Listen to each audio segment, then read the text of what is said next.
¿Qué significa nacer en esos días? ¿Qué significa nacer en estos días? Jesús vino a nacer, a vivir y a morir entre nosotros para que tú y yo pudiéramos nacer en estos días. Amén. No sé si te escapa de tu corazón y de tu mente. Él no vino a ser complaciente con tu forma de ver la vida, ni de vivirla, así que menos. Él vino a cambiarla. Bueno, va a decirle, a matar esa forma, esa vieja naturaleza sometida al pecado, influenciada por el pecado, que está siendo destruida paulatinamente por el pecado para darte una nueva vida. Por eso, para mí fue muy importante descubrir esto. ¿Qué significa nacer en esos días? ¿Y qué significa hacerlo en estos días? Entonces vamos a tener una lectura que nos va a llevar un poco por el recorrido en Lucas, Lucas es uno, digamos que es el historiador, la persona más técnica y más ilustrada, más concreta de los apóstoles que escriben la palabra de Dios. Si alguien llega, que por favor siga por acá porque no hay otra forma de entrar allá. Hola, hola, hola. ¿Hay alguien que le ayude? Gracias. Una sola persona. Andrés, gracias. Llegó, el poderoso ajiaco colombiano.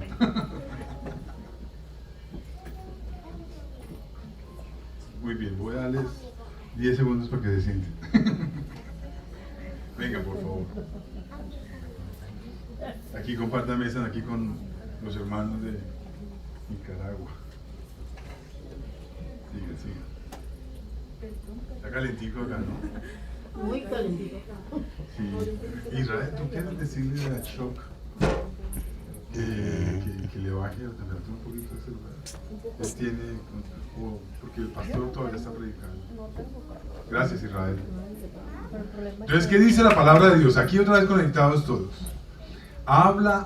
Había en Jerusalén un hombre que se llamaba Simeón. Este hombre, justo y piadoso, esperaba la consolación de Israel. Y el Espíritu Santo estaba sobre él. Por el Espíritu Santo se le había revelado,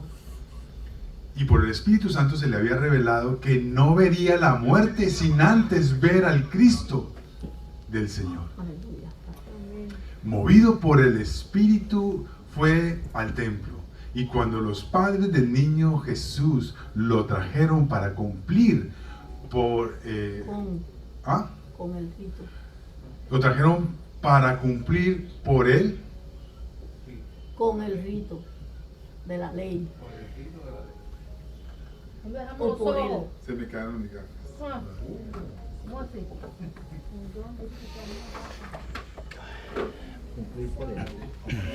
Lo que hace la edad. Discúlpeme, por favor. Lo que hace no estar preparado para nada.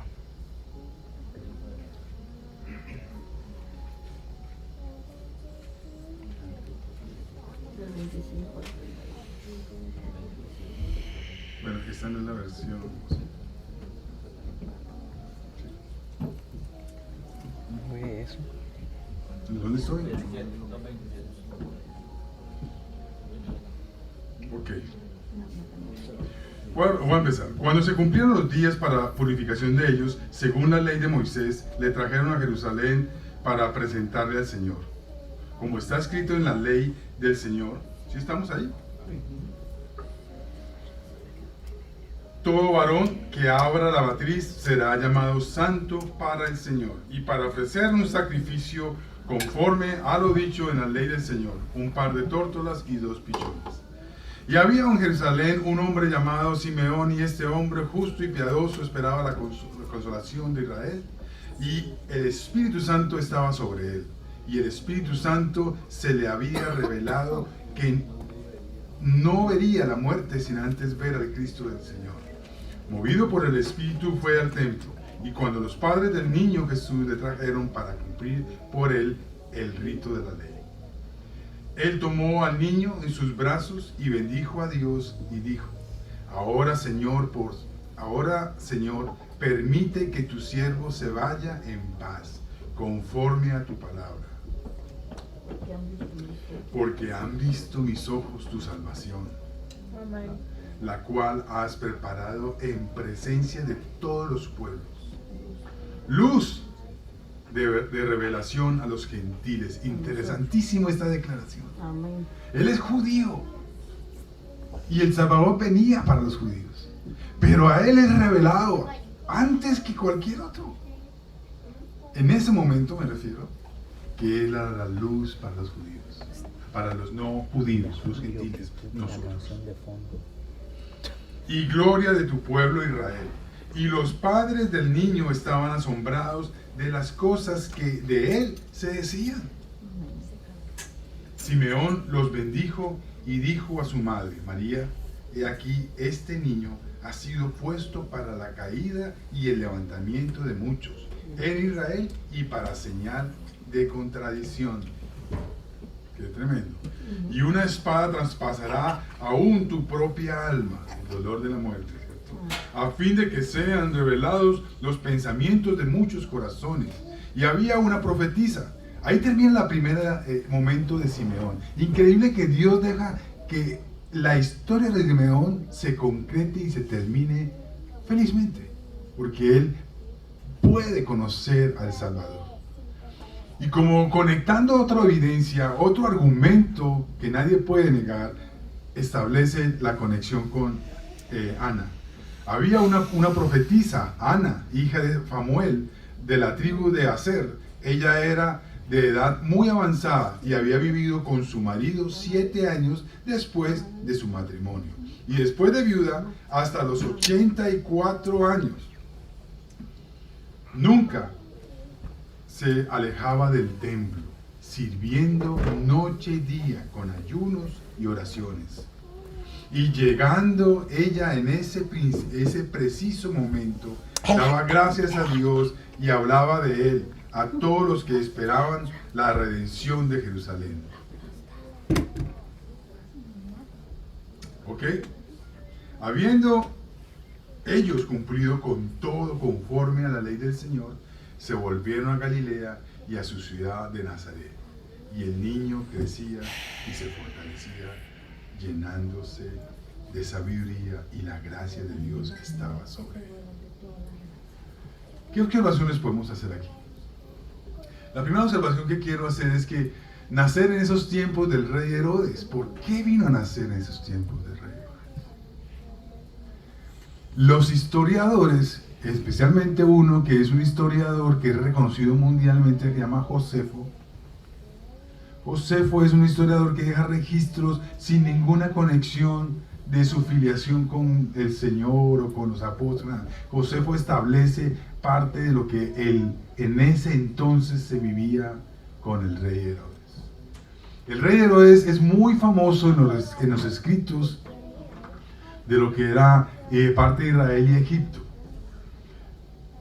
El rey Herodes construyó acueductos, construyó ciudades, construyó cementerios, o digamos que lo que llamaban en ese entonces templos.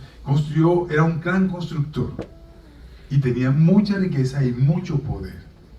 Pero también se le reconocía, además de ingeniero constructor, como un gran seductor.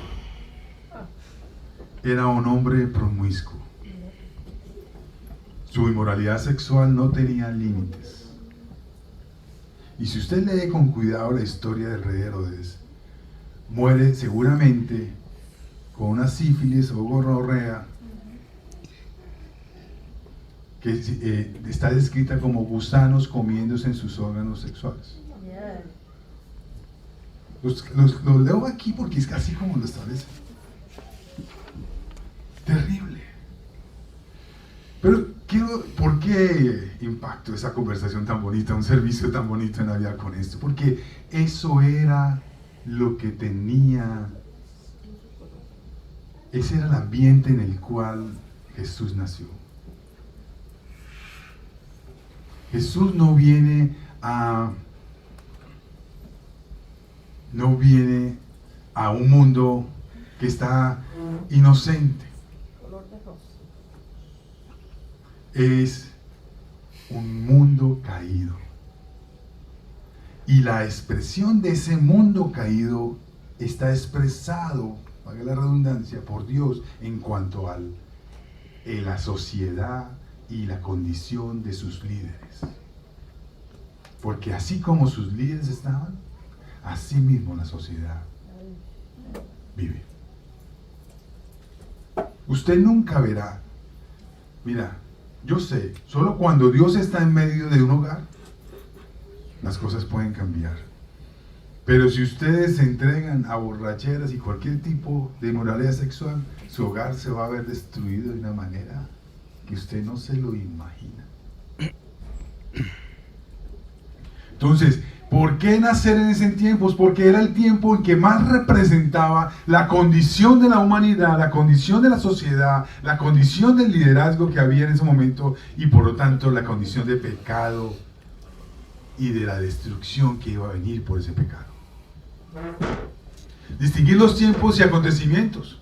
Es necesario, bienvenidos, es necesario, óiganme, es necesario distinguir que el nacimiento en Belén, obviamente es como bebé. ¿Me están siguiendo aquí o están distraídos por la sillita y las personas que están acomodadas? Mire, en alguna medida usted ve que, o la mayoría de gente no, como que en 2 años pasaran muchas cosas.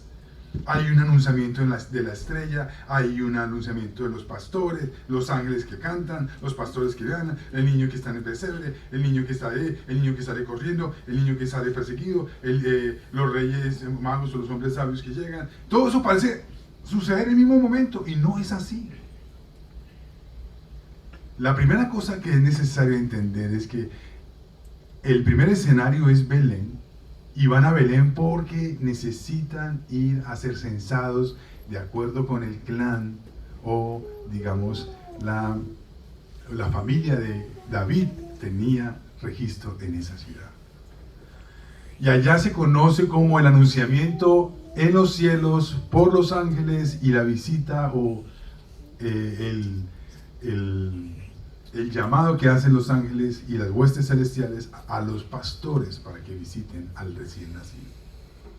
Pero 2 años después, pareciera que está en el mismo lugar, pero no está en el mismo lugar. Está en Nazaret, porque solo 40 días después del alumbramiento, ellos se devuelven a Nazaret. Han pasado el censo y segundo, han pasado las leyes, como dicen aquí, de la ley judía establecía que la mujer necesitaba estar apartada por 40 días, la dieta. Y solo después de los 40 días se regresa a Jerusalén. A Nazaret. Por eso es conocido no como belenciano de Belén, sino como nazareno. Porque él creció en Nazaret. Jesús de Nazaret. No es Jesús de Belén. Entonces, él sí nació como aquellas personas que en nuestro país pasa, que nació en Caracas, pero a los 40 días estaba en Colombia. Es colombiano, ¿cierto? Y algo pasó ahí, en Caracas. Pero ese es un episodio y pasa todo el tema de los el alumbramiento, el mensaje de los cielos, la presencia de los ángeles, la presencia de las huestes celestiales, los pastores, todo esto ocurre en ese escenario, Belén. El siguiente escenario es vivir en Nazaret, como niño. Por lo tanto, todos los hombres sabios, y los regalos y la persecución de Herodes suceden en Nazaret. Los hombres van a buscar hasta Nazaret al bebé, los hombres sabios, y se van a otro lugar, y Herodes ordena la muerte de los niños. ¿En dónde? En Belén, porque sus datos le dicen que es en Belén, acorde con lo que la información que les da inicialmente los hombres sabios. Y se matan todos los niños menores de 2 años, son asesinados. Y hay gran dolor y tristeza. Entonces, además de ser un hombre promiscuo, pervertido sexualmente, además es un asesino.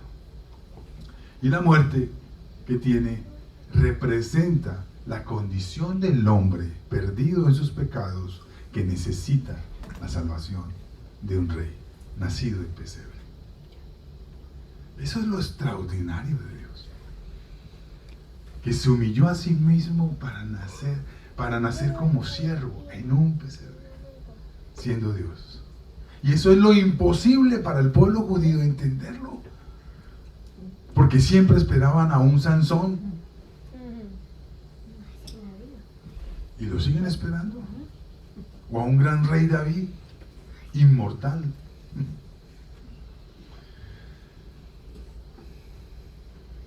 ¿Por qué la mala interpretación de estos hechos? La primera cosa que quiero contarles es que en eso entonces los artistas empezaron a escuchar esas historias y colocaban en los cuadros todo, pasando todo, el alumbramiento, la estrella, los reyes magos, el nacimiento, un pesebre, ¿cómo es un pesebre? Madera y cartón, y empezó el hombre a hacerse imagen de esos episodios sin ir a la palabra. Entonces el arte, la pintura fue la primera base de ellos para entender lo que estaba pasando. Y así se enseñó. No se enseñó con base en la palabra, sino se enseñó con base en lo que los artistas entendían y pintaban todo en un cuadro que pasaba, toda la situación que pasaba en un año o 2 años, por así decirlo. Todo pasaba en ese momento. Yo no sé cómo se entendía que lo vieron en pañales un día y al siguiente día lo vieron caminando y al tercer día entonces estaba predicando en el templo. Todo pasó en ese momento. Porque los artistas pusieron todo junto. Querían ver la foto completa. Y tergiversaron, no sé, enseñaron por la tradición enseñaron cosas que no son como ocurrieron los hechos. Entonces vamos a seguir observando la palabra para entender un poco más. Vamos a seguir leyendo. En la siguiente parte es... Julio, por favor. Aquí conmigo. ¿Qué quieres? Van, por favor. Gracias. Qué bueno que estemos hoy casi todos. Nos faltan aún así familias y personas. Pero es una bendición tenerlos casi todos. Y qué bueno que sea para Navidad, porque después de conocer a Cristo, esta es una de las celebraciones más espectaculares que podemos tener. Entonces, la visita. Mateo 2, del 1 al 12. ¿Ya leímos esa parte?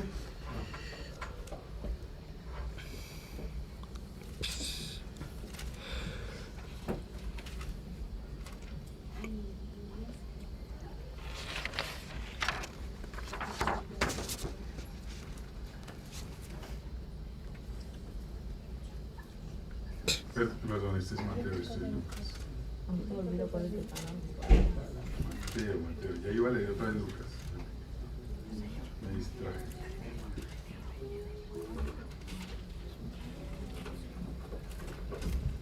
Ok, Mateo 2. Ahora, este es un evangelio escrito, el primero que escribió Mateo, porque Lucas vino después entre los discípulos. Entonces dice, después de nacer Jesús en Belén, ahí oyen esa transición, después de nacer Jesús en Belén de Judea, en tiempos del rey Herodes, he aquí unos magos del oriente llegaron a Jerusalén diciendo, ¿cuántos? Unos. ¿Dónde está el rey de los judíos que ha nacido? Porque vimos su estrella en el oriente y hemos venido a adorarle. Vieron una estrella en el oriente, y eso significa Siria, Medio Persia, Antigua, Babilonia, y por eso tenían registros, porque les conté al principio. Ellos estaban basados en las profecías de Isaías, de Jeremías y del mismo profeta Daniel, quien estuvo en la primera conquista de Israel, sometimiento de Israel por parte de Babilonia, después vinieron los medos persas, después vinieron los griegos, y después vinieron los romanos, y estamos en los romanos cuando Cristo nació. Entonces dice ahí, ¿dónde está el rey de los judíos que ha nacido? Porque vimos su estrella en el oriente y hemos venido a adorarle. ¿A qué? Hombres sabios. Espero que aquí también lo hayan. Cuando lo oyó el rey Herodes, se turbó, y toda Jerusalén con él. Entonces, reuniendo a todos los principales sacerdotes y escribas del pueblo, indagó de ellos dónde había de nacer el Cristo. Y ellos le dijeron, en Belén, de Judea, pues, porque así está escrito por el profeta.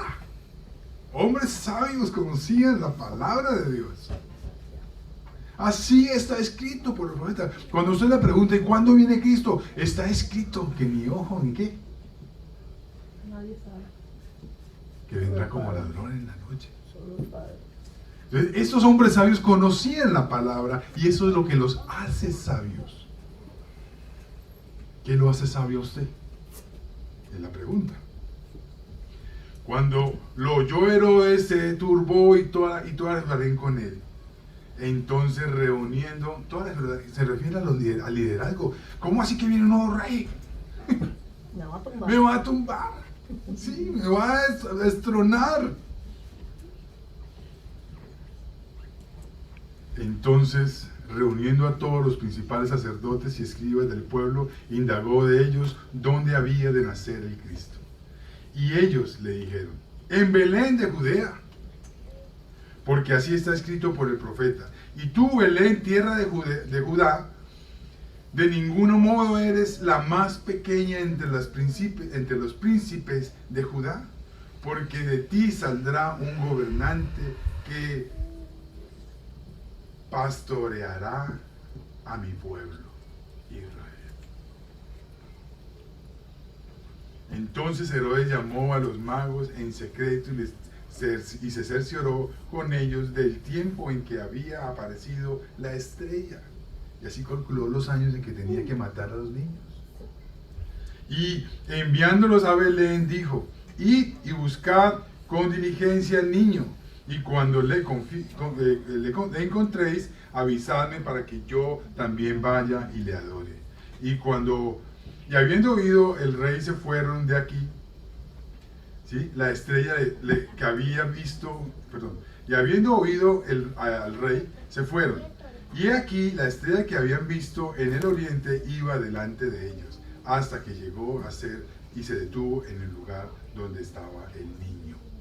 Ya no es el bebé.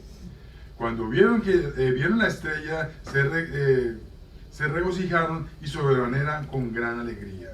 Y entrando en la casa, vieron al niño con su madre, María, y postrándose le adoraron. Y abriendo sus tesoros, le presentaron obsequios de oro, incienso y mirra. Y habiendo sido advertidos por Dios en sus sueños que no volvieran a Herodes, partieron para su tierra por otro camino.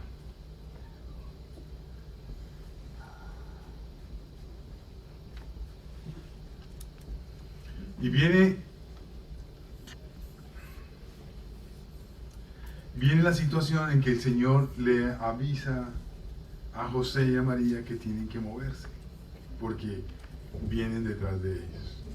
Entonces, pero yo quiero pasar rápidamente, porque viene lo que ustedes ya conocen, que es que ellos huyen y viene la matanza de los niños, que es terrible, y quiero llegar a las últimas observaciones para terminar aquí pronto. Sígueme, Julio, por favor. Ya les conté sobre la vida y muerte de Herodes según los escritos historiadores de Josefo. Es una muerte terrible. Los eventos de Herodes, la visita de los hombres sabios, el viaje de José y María a Egipto y el asesinato de los bebés en Belén ocurren 2 años después del nacimiento de Jesús. Ya no es un bebé, es un niño. Por eso él dice que sale al encuentro y encuentran a María y a un niño. La palabra en griego dice niño, no dice bebé. Se han pasado cerca de 2 años y de acuerdo con el tiempo que él estableció. Por eso Herodes manda matar a niños menores de 2 años por el tiempo que establecen los hombres sabios. La paranoia de un rey, porque ha nacido el verdadero rey. El hombre sufre de alguna paranoia, ¿tú sabes? La mayoría de nosotros cuando yo le hago la invitación, quiere recibir a Cristo como Señor y Salvador y entregar su vida a Él. Tengo que decir con dolor que muchas dicen, yo no estoy listo para eso, pastor. Después. Es que no estoy listo. Y es que necesito entender más, necesito aprender. ¿Qué necesitas? ¿Eres pecador? No, yo sé que lo soy. Que Jesús murió por ti. Yo sé que Jesús murió por mí. ¿Qué necesitas saber? Y nadie quiere decir, es que el pecado me tiene sujeto y no quiero comprometerme con Cristo.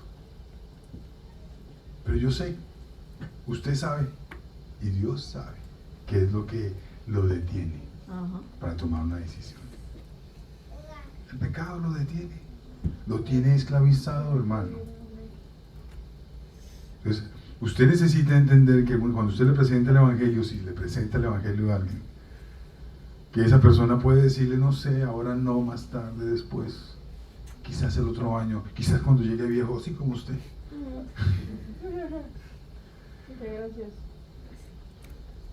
No es tiempo, no es el tiempo suyo, es el tiempo de Dios.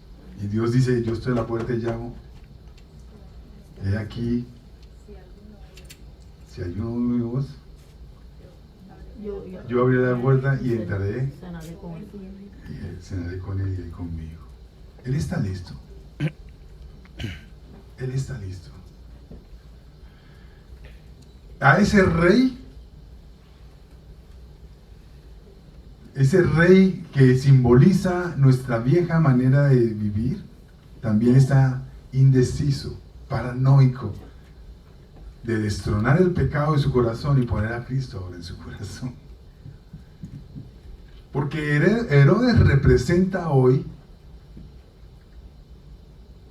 todo lo contrario a lo que Dios quiere para nosotros. Mientras que Emmanuel, Dios con nosotros, es el plan de Dios, el que lo creó, mi hijito. El que pensó en ti antes de nacer. Porque tú dices tener el control de tu vida y no lo tienes. ¿Acaso decidiste cuándo nacer? ¿Quiénes fueron tus papás? ¿Cómo llamas? Ni siquiera cómo te llamas. Tú no decides nada. ¿Decides cuándo vivir? Tampoco decides cuándo morir. Eso es así. Entonces, Herodes representa esa condición de pecado en la cual estamos condenados, pero Emmanuel, Dios con nosotros, representa una oportunidad de vida y de vida eterna. Sabemos que esos hombres sabios son sabios porque no conocen la palabra, estudiaron a Daniel, estudiaron a Jeremías y a Isaías. Porque aquel que conoce la palabra, conoce la luz y se aparta de la oscuridad. Cuando usted lee esto que hemos leído, tiene el poder para decirle, usted tiene la oportunidad de apartarse de la oscuridad para vivir en la luz. Y es hoy. Es hoy. Ahora, hoy, ¿quiénes son estos reyes? Esos hombres sabios que tienen el conocimiento de Dios. Somos nosotros que hemos conocido a Emmanuel, al Salvador del mundo. Los que hemos aceptado a Cristo como Señor y Salvador, tenemos ese conocimiento. Los que vivimos bajo su autoridad, su poder y en obediencia a todo lo que Él establece. No estoy hablando de gente santa, perdón. Somos santos por la justificación, por la santidad de Cristo en la cruz, por medio de Él. Pero no estoy hablando que usted no tiene errores. Usted tiene errores, todos los días. Cada 5 segundos. ¿Por qué comete errores? Porque continúa en esa carne le gusta pecar. Ese corazón es perverso y engañoso. Pero fiel y justo es nuestro Señor para quienes confesamos nuestros pecados. Él es fiel y justo para perdonarnos y limpiarnos de toda maldad. Estamos aquí, quiero que te pongas de pie.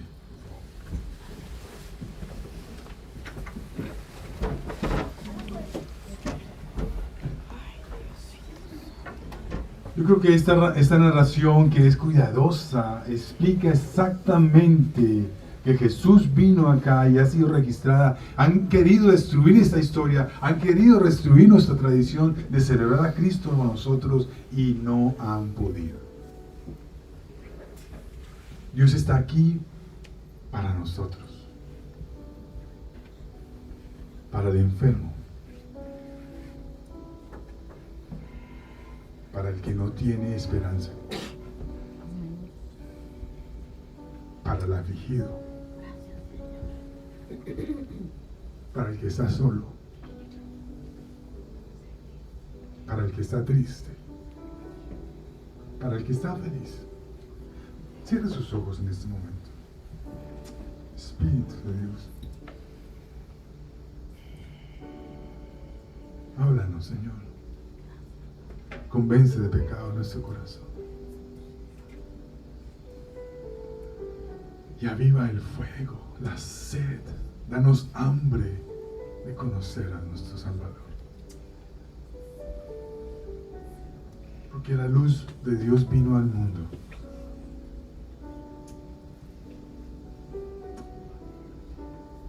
para no vivir más en la oscuridad. Tú estás aquí para tocar el corazón que está al desvalido, al que está enfermo, al que está angustiado, al que está con carreras, al que está cansado, al que está solo, al que está triste. Señor, a todo aquel que te necesita, podemos correr a ti, Señor. Y tú nos abrazarás con esos brazos enormes que tienes. Y seremos consolados por tu Espíritu, tu Consolador, y seremos fortalecidos, llenos de tu gracia, llenos de tu favor, llenos de tu presencia, Señor. Hoy nos embriagamos en tu presencia, Señor. Nos gozamos aquí al tener esta historia tan formidable, Señor. Jesús ha nacido y ha nacido en mi corazón para mi salvación y para mi esperanza. Yo quiero invitarlos a que hagan oración conmigo y me sigan. Dice: Señor Jesús, te invito a mi corazón, renuevo mi fe en el Hijo de Dios, quien murió por mí en la cruz, perdonando mis pecados y haciéndome libre de condenación, sellándome con tu Espíritu y dándome una nueva identidad, ser hijo de Dios. Gracias, Señor, por este tiempo. Gracias por permitir, por abrir nuestro entendimiento, Señor. Derrumba toda muralla de necedad. En el nombre de Jesús, tu sangre preciosa sea derramada sobre todos nosotros y quite todo espíritu de mentira, de engaño, de idolatría, de religiosidad, y nos permita escuchar tu voz tal y como es. Abre nuestros ojos, oh Cristo. Abre nuestros ojos. Enséñanos, Señor, tus sendas andar. Tu preciosa sangre. Santo Dios. Ahora bendice este tiempo de celebración, que cada uno tenga en su mente que celebramos. No es la comida, no son los regalitos, no es estar ni siquiera la fraternidad de estar juntos, Señor. Es que tú estás en medio nuestro, Señor. Poderoso, amoroso, salvador, sanador, restaurador, reconciliador. Y que somos espejo, reflejo de todo esto para con nuestras familias, Señor, para con esta comunidad. Señor, renueva esta comunidad. Renuévame a mí. Señor, como el apóstol Pablo, yo soy el que más te necesito. Renuévame, Señor. Y hazme vivir más para ti, Señor. Padre, gracias por este tiempo. Bendice los alimentos, bendice los juegos que vamos a tener. Bendice todo esto, Señor, en el nombre de Jesús.